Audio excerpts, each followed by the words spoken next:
আসসালামু আলাইকুম। আমি আমার ব্লগ থেকে একজনকে দেখাতে চাই, একটা খুব মানে এখন সেলিব্রিটি, ঠিক আছে? তো আমাদের রয়্যাল এনফিল্ডের আজকে 3rd অ্যানিভার্সারি। তো সেই অ্যানিভার্সারি উপলক্ষে দাদাকে ইনভাইট করা হয়েছে। তো কাকে ইনভাইট করা হয়েছে তো চলেন দেখাই। হ্যালো দাদা। হ্যালো। দাদাকে আপনারা অবশ্যই দেখে বুঝতে পারছেন যে কে, আমাদের হচ্ছে বিটকেল বাঙালি নামের ফেমাস। তো দাদাকে আজকে ইনভাইট করা হয়েছে রয়্যাল এনফিল্ড শোরুম থেকে। দাদা এখানে এসেছে, দাদাকে একটু জিজ্ঞাসা করবো দাদার এখানে এসে কেমন লাগছে। এটা আমি শিখিয়েছিলাম, এতক্ষণ প্ল্যান ছিল এটা।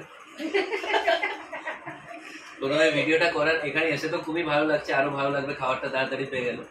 আর এখানে এনার হাজব্যান্ড, যেটা মেন উদ্দেশ্য হচ্ছে রোস্ট করা, আর আমার রোস্ট করার আইডিয়া দিয়েছেন ইনি।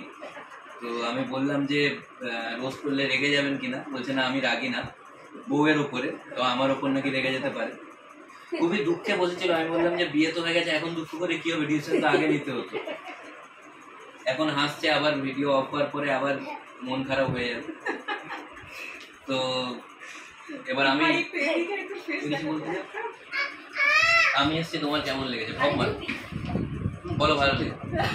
ভালো, সুন্দর ঢপ মেরেছে, সত্যি ভালো বলেছে। এমনি ভালো বললে ভাবতাম যে ঢপ মারছে না, সত্যি ভালো বলেছে মানে ঢপ মেরেছে। তুমি বলো তোমার কেমন লেগেছে? সত্যি কথা বলতে আমার বাড়ির প্রত্যেকে ভীষণ ফ্যান। আর মানে আমরা তো মেয়েরাই আছি, কিন্তু একটা মানুষ যখন বিজি থাকে সারাদিন, মেয়েরা তো কাজ করার পর ফ্রি থাকেই, তো আমরা সারাক্ষণ ফোন ঘাঁটি। তো আমার বাবা আর এই যে আমাদের ভাই আর আমার যে মানে সার্ভিস ম্যানেজার, এখন সার্ভিস ম্যানেজার, তো ওরা কাজের ফাঁকে যতটুকু টাইমটা ভাগ পায় ততটুকু টাইমটা একটাই জিনিস চালায়, বিটকেল বাঙালি। তো ভীষণ পরিমাণের সময় ফ্যান। দাদা এসছে, আমরা অনেক খুশি।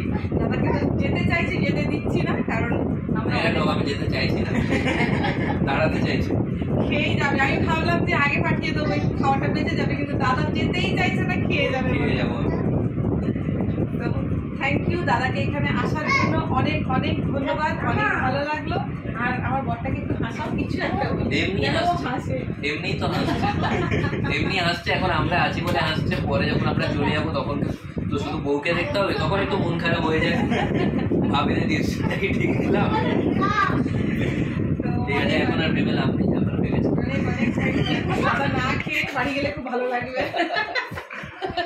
যা হওয়ার হয়ে গেছে।